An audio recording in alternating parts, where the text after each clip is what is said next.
İnsanlara fayda vermək, kömək etmək, yardım etmək, insanın köksünü açan və qəlbindəki sıxıntıları aradan qaldıran ən böyük vasitələrdəndir. Sıxıntı yarandısa, bir miskin axtar, kasıb bir insan axtar. Və axtar yolda hər hansı bir insan, əgər maşını xarab olursa, ona yardım et. Və dünyavi hər hansı bir ehtiyacı olan bir insanı axtar, az da olsa ona yardım et.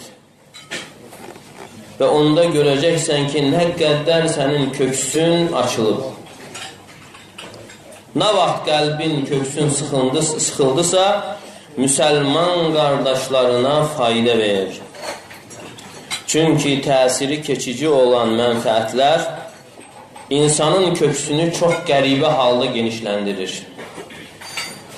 Çünki insanlara ihsan, yaxşılıq etmək, hətta insana əziyyət düşməyən bir işlərdə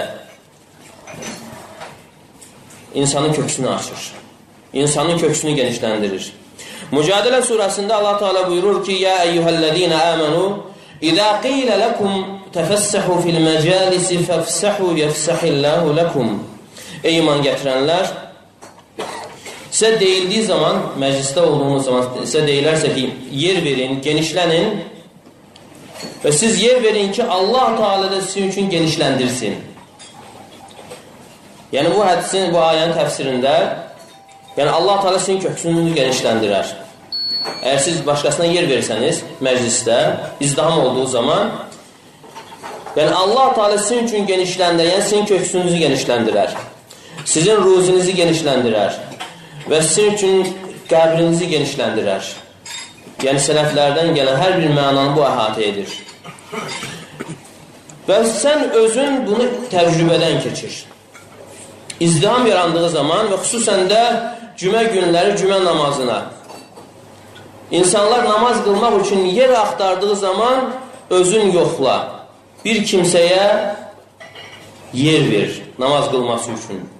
Və yaxud onun üzünə gülümsə və yanında oturması üçün yer ver və görəcəksən ki, sənin qəlbin və köksün necə genişlənir.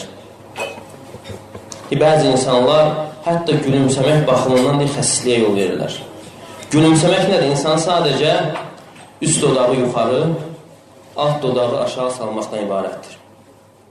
İxlasla.com saytı tərəfindən təqdim olundu.